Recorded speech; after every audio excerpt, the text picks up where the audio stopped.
안녕하셨습니까? 네, 먼저 인사드립니다. 이제 달력이 한 장밖에 남질 않았네요.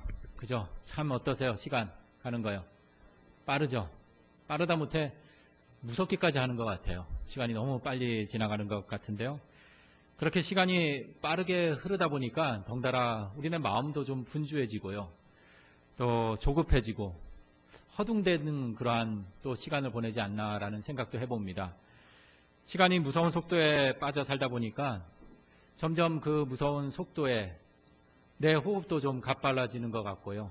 나의 생활의 리듬도 그렇게 조급해지면서 시간과 시간 사이에 주신 그 귀한 하나님의 소중한 선물들을 놓쳐버리며 살아가는 것은 아닌지 생각해 보게 됩니다.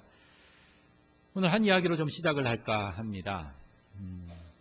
두 사람이 있었습니다. 마차를 몰고 가는 두 마부가 있었는데요. 한 마부는 이제 급하게 서두르면서 마차를 몰아가는 그러한 마부가 있었고, 다른 마부는 그와는 반대로 자신의 그 속도에 맞춰서 여유를 가지며 마차를 모는 그러한 마부가 있었습니다. 급하게 서두르며 마차의 마부가 길을 재촉하며 가다가 천천히 마차를 모는 마부를 길에서 만납니다. 급하게 마차를 모는 마부가 초행길인지라 천천히 마차를 모는 마부에게 묻습니다. 옆 마을까지 가려면 얼마나 더 가야 합니까? 그러자 천천히 가는 그 마부가 이렇게 대답을 합니다. 마차를 좀 천천히 몰면 대략 반나절이면 도착합니다. 그리고 서두르며 빨리 달려가면 반나절 정도 걸립니다. 이래도 반나절, 저래도 반나절. 말도 안 되는 이상한 답변입니다. 그래서 성질이 급한 마부는 투덜거리면서 물어보느라 지체했던 그 시간이 너무나 아까워서 더욱 세차게 마차를 몰았습니다. 이전보다 더 빠르고 더 급하게 마차를 몰고 달려나갔습니다. 하지만 천천히 마차를 몰던 마부는 여전히 자신의 그 속도를 맞추면서 가던 길을 자신의 속도를 유지하며 그렇게 길을 떠났습니다. 그런데 이웃 마을로 가는 그 길은 녹록지 않았습니다. 도로 여기저기 구멍이 파인 곳도 많았고요. 예상치 못한 그러한 구덩이들도 있었습니다. 얼마의 시간이 흘렀을까요? 한참 가는데 저 멀리서 급하게 서두르며 갔던 그 성질 급한 마부의 마차가 보이기 시작을 합니다. 그리고 가까이 다가가 보니 그만 그 마차가 깊은 구덩이에 빠져 바퀴가 부러지고 말았습니다. 성질 급한 그 마부는 온갖 화와 욕설을 내뱉으며 투덜거리면서 바퀴를 힘겹게 그렇게 고치고 있었습니다. 그리고 그 고치는 시간은 좋기 반나절 이상이 걸리는 그러한 작업이었습니다. 다시금 기억해 봅니다. 마차를 좀 천천히 몰면 대략 반나절 걸립니다. 그리고 서두르면 빨리 달려가면 반나절 걸립니다. 오늘 이 시간, 특별히 우리가 성탄절을 준비하고 아기 예수를 맞이하는 그 기다림의 그 대림절 절기를 우리는 이제 시작하려고 합니다. 우리들의 분주하고 또 빠르게 스쳐 지나가는 그 시간 속에서 잃어버린 우리들의 그 흐름, 호흡을 다시금 찾아내는 그러한 시간이 되기를 소망합니다. 우리 말씀을 통해서 그 하늘의 템포로 깊게 호흡하는 그러한 시간 만들어 가시기를 바랍니다. 좀 숨 좀 돌리셨나요? 좀 숨 좀 쉬셨어요? 이 시간 여러분들 한 템포 좀 늦출 수 있는 그러한 여유가 있다라면 이제 조금은 다른 모습을 발견하고 우리들이 놓쳐버렸던 그 소중함 한번 발견하는 시간을 만들어 볼까 합니다. 그동안 좀 바쁘고 분주해서 지나치는 그 시간 속에서 소중함을 담아낼 이야기를 우리 잠시 나누고 가볼까 합니다. 이후 광고 시간에도 잠시 소개를 하겠지만 그동안 우리와 함께 신앙생활했던 우리 김교수 목사님께서 오늘 우리 신사동교회에서의 사역을 마무리하고 이제 새롭게 시작하고자 우리들의 시간에 좀 소중한 매듭을 짓는 그러한 시간을 갖고자 합니다.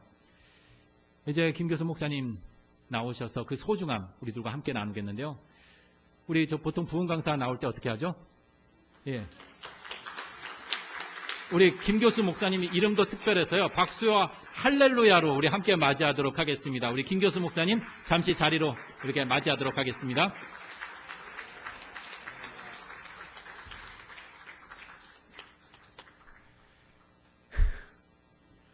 할렐루야! 처음 여러분들과 만날 때 할렐루야로 인사했던 저의 끝인사도 할렐루야로 여러분과 함께 나누고 싶었습니다. 제가 처음 세례를 받았던 그 목사님을 평생 기억할 수밖에 없는 것처럼 제가 목사로서 고민하고 있을 때 목사로 살아갈 수 있게끔 증인되어준 우리 신사동 교회에서 제가 목사로 첫 시작을 할 수 있게 도와주셔서 너무나 감사드립니다. 첫사랑은 잊을 수 없다는 그 말처럼 신사동 교회 그리고 이 자리에 저를 증인으로 항상 지지해주고 도와줬던 여러분들에게 눈물 흘리는 건 제 스타일은 아닌데 유쾌하게 아주 멋있게 헤어지고 싶었는데 아무튼 좀 그러네요. 청년부를 특별하게 맡으면서 정말 그 부산 백병원에서 저희 청년의 아버지가 정말 의사 선생님들도 고치지 못하는 불치병에 걸렸지만 신사동 교회의 중보기도팀과 함께 청년부의 기도와 함께 그 불치병이 고쳐지는 그런 사례로 의학계에 등록이 되었다는 사실 여러분 이미 알고 계시죠? 그렇습니다. 우리가 기적이 함께하는 이 교회를 통하여서 제 신앙이 더욱더 성장하게 되었고요. 그 과정을 통하여서 목사고시에 임하게 되었습니다. 그러나 떨어졌죠, 한번. 그럼에도 불구하고 여러분이 저를 끊임없이 지지해 주셔서 한번 떨어지니까 창피하고 도망갈까라는 그런 제 마음속에 바울처럼 영의 하나님을 사모하는 영과 육신의 사단이 싸움을 했지만 다시 한번 제 고시를 봐서 또 이렇게 통과가 되었고 여러분들께서 지지해 주셔서 신사동 교회 목사로서 그 힘찬 첫 출발을 하게 되었습니다. 기적의 연속이었고 기쁨의 나날들이었음을 고백합니다. 지식으로 알고 공부하였던 그런 토요일 일요일날 출근하는 그런 전도사에서 몸소 모든 행정들을 그리고 몸소 모든 예배의 곁에서 목사님께서 너무나 잘 도와주셔서 그곳 안에서 단순히 지식으로 행하는 것이 아니라 지식이 지혜가 되어서 행복하고 기쁘게 사역을 지금까지 그리고 앞으로도 행할 수 있게 도와주셔서 여러분들에게 다시 한 번 더 고맙다는 그런 인사를 이 자리를 통해서 하고 싶었습니다. 귀한 여러분의 설교 말씀을 더 이상 빼는 것이 너무나 죄송스러우면서 또 마지막 또 하고 싶은 고백이 있다라면 가끔 생각날 때라도 기도를 해 주시기 부탁드립니다. 어떤 기술적으로 잘 전달하는 그런 목사가 아니라 진심과 성실함으로 항상 개발하고 연구해서 더 성도들을 사랑하고 좋아할 수 있도록 그리고 하나님의 그 위대하신 능력을 잘 전달할 수 있도록 제 이성과 태도와 마음이 더 주님을 바라볼 수 있도록 가끔 생각날 때라도 저를 위해서 교만하지 않도록 기도 꼭 부탁드립니다. 옛날처럼 이별이 아니라고 믿습니다. 이제 저보다 더 능력 있고 더 멋있는 목사님이 더 청년부를 맡고 교회를 향해서 해나갈 것이 너무나 기대가 됩니다.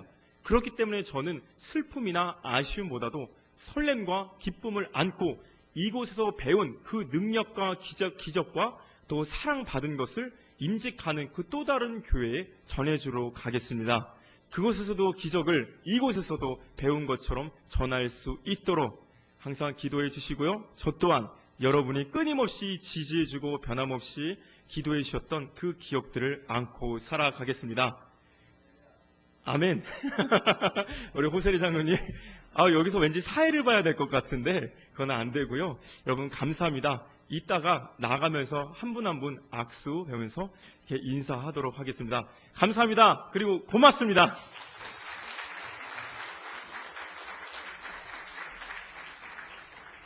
함께 다 나누지 못한 그러한 이야기들, 그러한 마음들 이후에 이제 우리 목사님 훌륭한 목사님으로 성장한 다음에 우리 교회 부흥 집회 때 한번 강사 목사님으로 소빙하도록 하겠습니다.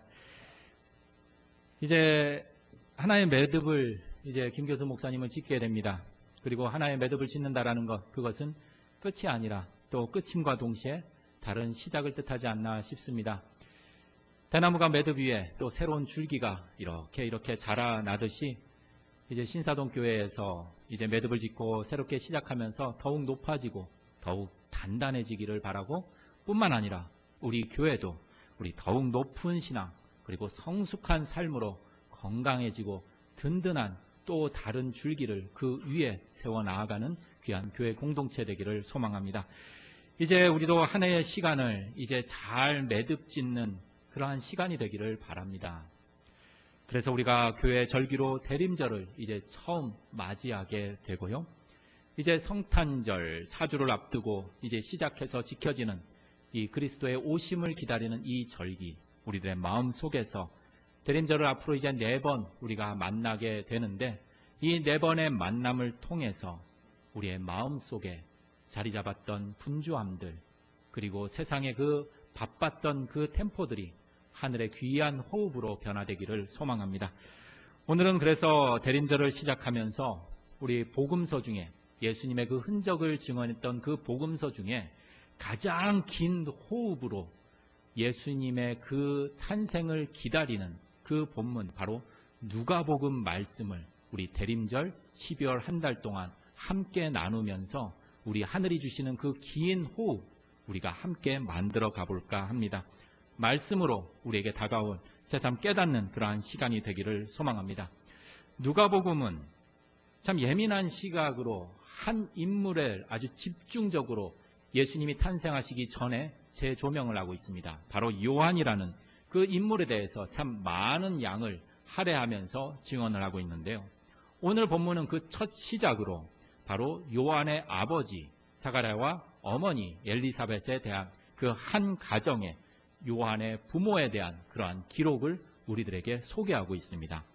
본문의 내용을 간략하게 소개하면 이렇습니다. 예수님이 태어나기 전에 하나님께서 천사를 제사장 사가랴 곧 요한의 아버지에게 보내서 그의 아내인 엘리사벳이 아들을 낳을 것이고 그의 이름을 요한이라 하라고 지시를 하셨습니다. 그리고 그 천사는 아들 요한이 아주 성령 충만함을 받아서 오실 그 메시아의 길을 예비하게 될 것이다 라고 예언을 했습니다. 그런데 현실은 사가랴 제사장도 그렇고 그의 아내도 아이를 낳을 수 있는 그러한 충분한 나이가 아니라 도저히 아이를 낳을 수 없는 그 나이를 훌쩍 넘겨버린 나이가 많은 사람들이었다라는 것입니다.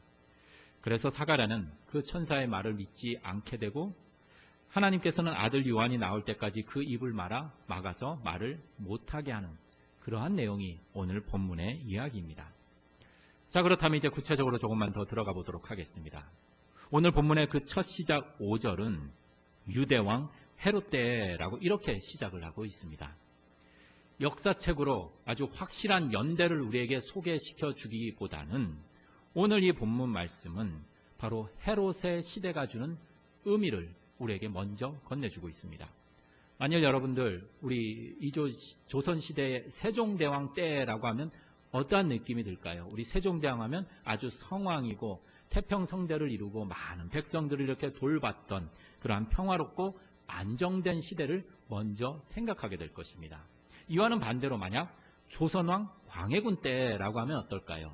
우리가 먼저 딱 박히는 그 고정관념이 광해군 하면 폭압과 그러한 격동의 불완전한 혼란의 시대, 이렇게 생각을 할 겁니다.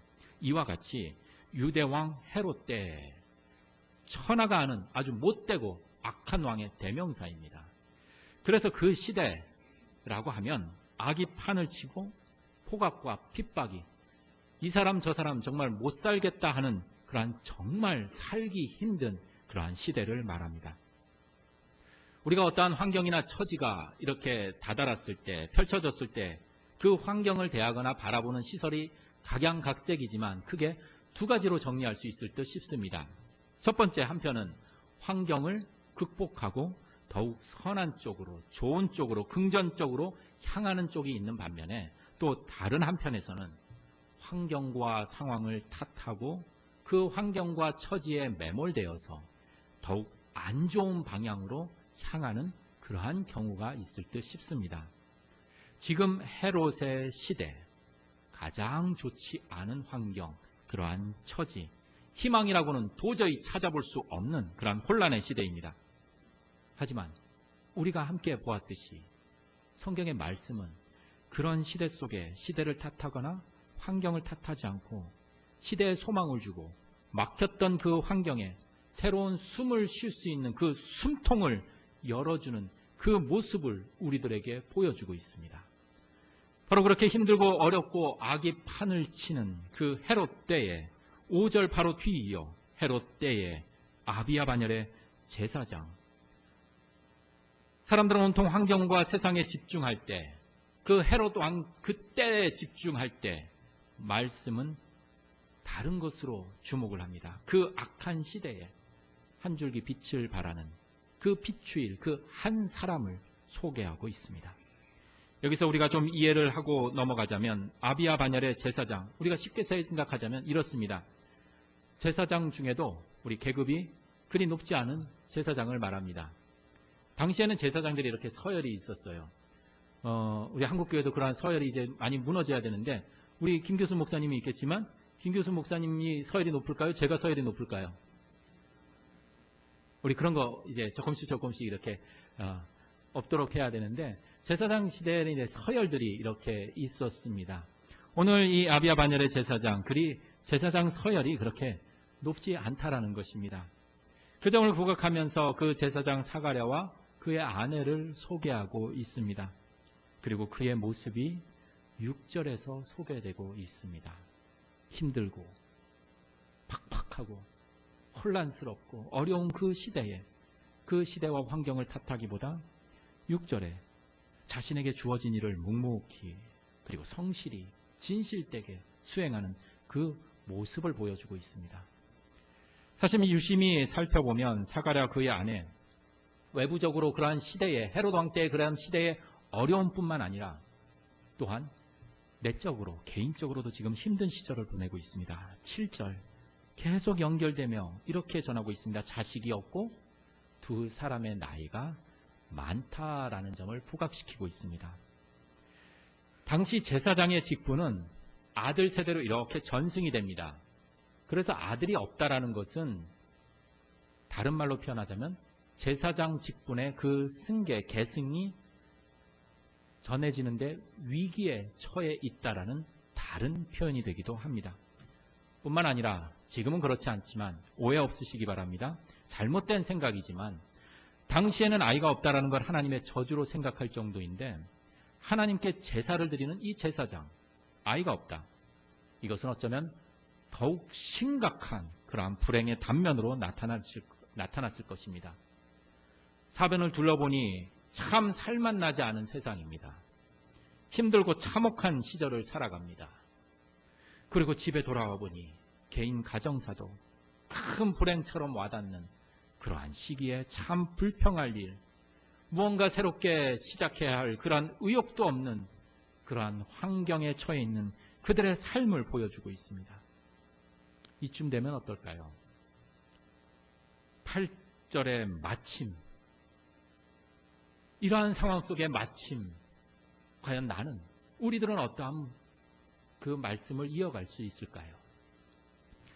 이쯤 되면 불평하고 심하면 자포자기하는, 결국 그 환경과 그 시대에 매몰되어 살아갈 듯한데, 말씀은 계속해서 우리를 다른 방향으로 끌고 갑니다.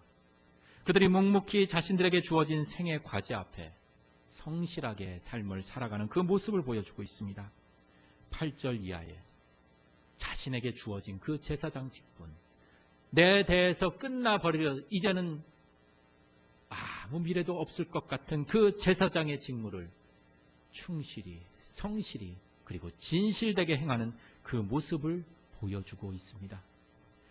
누구나 환경과 처지가 자신의 뜻이 맞지 않거나 우리 어려운 상황에 봉착하게 되면 누구나 예외일 수 없을 듯 싶습니다. 불평하게 됩니다. 불만을 토로합니다. 그리고 자포자기할 수밖에 없어요.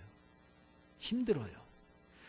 그러나 그들은 자신들에게 주어진 생에 충실하기 위해서 그 모든 불평과 그 불만, 그 어둠을 생각하지 않고 도리어 내 앞에, 자신들 그 앞에 놓여진 그 삶의 정성을 다하는 그 모습을 보여주고 있습니다. 고백해봅니다. 결국 시대가 어둡고 환경이 녹록지 않다라는 것은 우리가 불평과 절망의 이유가 아니라 소망과 책임의 기회임을 성경은 우리에게 분명히 밝히고 있습니다.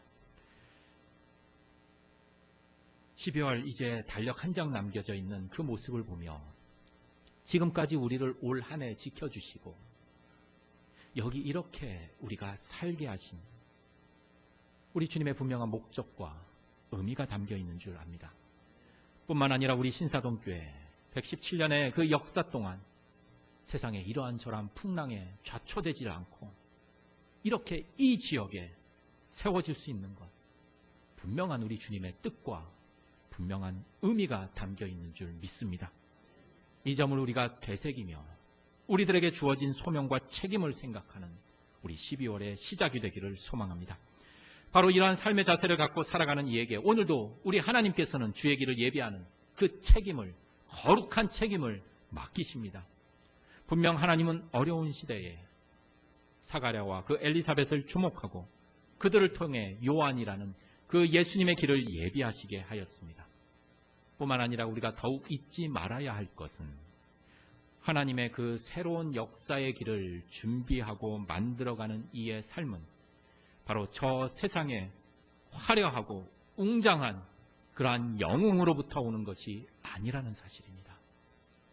우리가 앞서 살펴보았지만 곧 우리들의 삶에 예수님을 모시고 예수님이 오실 그 길을 우리가 준비하고 예비하는 삶은 영웅이나 특별한 능력, 대제사장의 그러한 높은 지위에 있는 그러한 사람들을 통해서 오는 것이 아니라 작은 이들의 일상의 삶 속에서 내게 주어진 자신의 삶을 하나님 앞에서 힘들지만 그래도 바로 세우고자 하는 그 떨리는 몸부림치며 기도하는 아주 작은 가정의 모습에서 움터온다라는 그 사실에 주목합니다. 모세는 하나님을 저 광야에서 지천에 깔려있는 사방팔방 보면은 걸리적거리는 그 떨기나무에서 하나님을 만났습니다. 엘리야는 호렙산에서 하나님을 만나러 갔을 때 활활 타오르는 맹렬히 강렬하게 타오르는 그 불꽃 가운데에서 하나님을 만난 것이 아니라 아주 세미한 그 음성 속에서 하나님을 만났습니다. 뿐만 아니라 다윗은 하나님의 능력이 강한 군사력의 힘과 정말 똑똑하고 탁월한 계략이 아니라 매일 내 주머니에서 내 손에서 만지작거려지는 그 물맷돌에서부터 시작되었음을 우리는 잊지 말아야 할 것입니다. 설교 시간에 좀 개인적인 이야기를 드려서 송구스럽지만 아이가 그간 좀 병원 생활을 정리하고 금요일에 건강한 모습으로 퇴원을 하게 되었습니다. 이 소식 함께 전하며 그간 기도와 또 관심 기울여 주신 우리 온 교우들에게 또 감사 인사 먼저 드리고 또한 지금도 아픔 가운데 그리고 병상에 있는 이들의 치유와 회복을 위해 간절한 마음, 기도의 마음 전합니다. 어제 토요일 아침에 정말 오랜만에 이렇게 가족들이 모여서 모였다고 하니까 많은 가족 같은데 달랑 3명이요. 이렇게 모여서 아침 식사를 함께 하였습니다. 그러면서 아내가 이렇게 좀 늘상 우리가 아무렇지도 않게 스쳐 지나가는 그 일상에서 잊혀진 그 한 가지, 함께 아침 식사할 수 있는 게 이게 참 감사한 것이구나 라는 그러한 고백을 하게 되었습니다. 아내의 모습이 다른 때보다 정말 아름답게 느껴지더라고요. 진실하다라는 것, 사랑이라는 것, 작고 구체적인 것인지 모릅니다. 지금 내 앞에 놓여진 비록 작을지라도 소소할지라도 그래요. 누가 그렇게 높이 알아주지 않을지라도 좋습니다. 별로 주목하지 않는 일일지라도 하나님이 주신 그 소중한 선물이기에 내가 감당하고 우리가 감당하고 그렇게 감당하는 그러한 삶을 통해 우리는 바로 주의 길을 준비할 수 있으리라 확신합니다. 요새 연말인지라 한 해를 결산하며 들려오는 소식들, 여러분들은 어떠한 소식들 많이 들으시나요? 어쩌면 썩 좋은 소식들보다 안 좋은 소식들이 참 많이 들려오는지 모릅니다. 점점 주위를 돌아보면 경기는 점점 안 좋다고 합니다. 무언가 새롭게 일을 시작해도 어렵다고 합니다.